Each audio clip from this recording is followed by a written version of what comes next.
Welcome. Ramana Maharshi's teachings are deep and profound.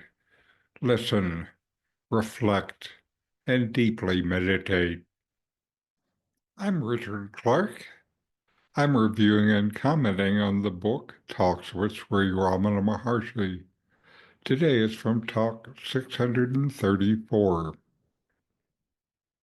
An Andhra gentleman, retired from government service, asks, I have been doing Omkara Upasana for long.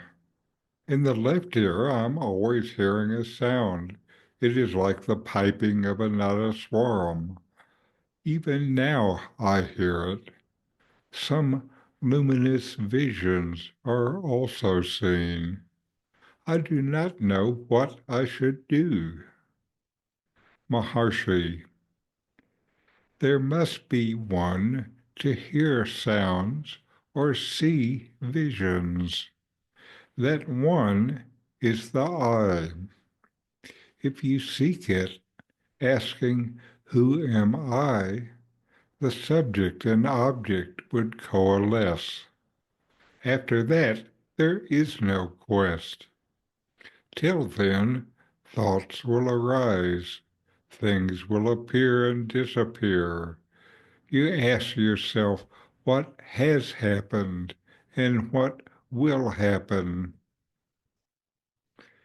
If the subject be known, then the objects will merge in the subject. If without that knowledge one applies the mind to objects, because those objects appear and disappear, and one does not know that one's true nature is that which remains over as the self.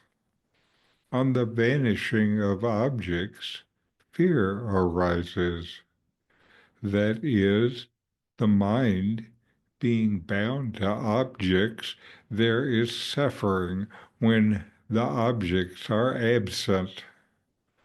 But they are transient, and the self is eternal.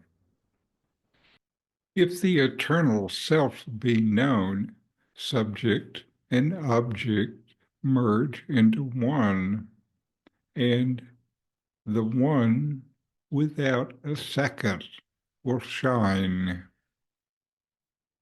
In this dialogue, the questioner describes his long practice of Omkara Upasana, meditation on the sound Om.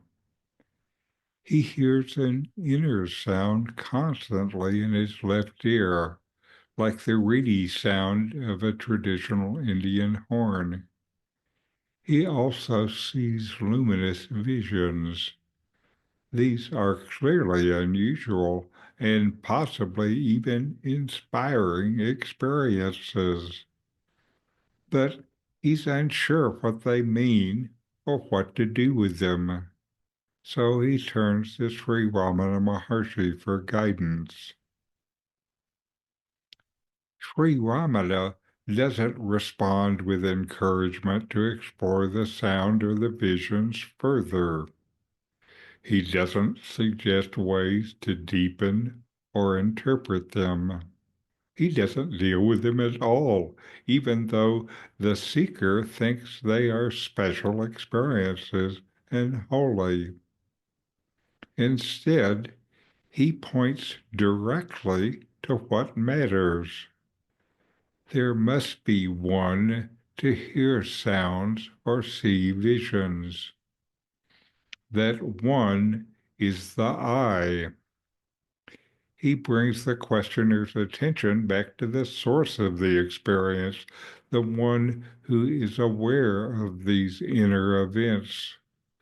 Without this source, there is no experience. The Maharshi's core teaching is that all spiritual effort should be directed to finding out who this I is. What is this internal source from which everything flows. Know this. Be this. If you ask, "Who am I?" and stay with that question, something profound begins to happen. The line between the observer and the things observed starts to dissolve. The line between you and this starts to vanish. There is no longer a subject standing apart from objects. There is just one, and you are that. The need to seek drops away. Until that recognition occurs, the mind stays busy. Thoughts arise, things are perceived, then fade. The questioner, like most people, is caught in this movement of thought. What just happened? What will happen next? The mind stays outward focused, looking at appearances. But when the subject, the I, is truly known and directly experienced, all the objects lose their pull. They return to their source, which is the self. Sri Ramana also explains why suffering happens. When the mind focuses on transient things, it becomes dependent on them. You enjoy the visions or the sounds, but when they vanish, as they always will, fear and loss sets in. The mind feels ungrounded. It cannot find anything solid looking among the transient objects of the world. That's because you have not yet realized who you really are is untouched by anything that comes and goes. The self does not appear. It does not disappear. It is always present. Even when visions arise, even when nothing arises, the self is the same, silent, still, whole. Ramana Maharshi's teachings is simple but exact. Let go of interest in what appears and turn inward to what is always, the one who sees. That is the way to peace. That is the end of seeking. So know yourself and be always free and at peace.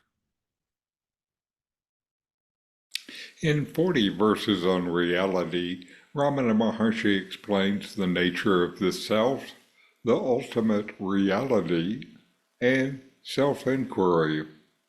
My new book, with my comments and inquiry questions, opens these teachings up and brings them into your practice and experience. Available now from Amazon. Link in the video description. These videos bring Ramana's teachings into your direct experience. Click subscribe to see more. Click thumbs up to like, and send questions and start a dialogue with a comment.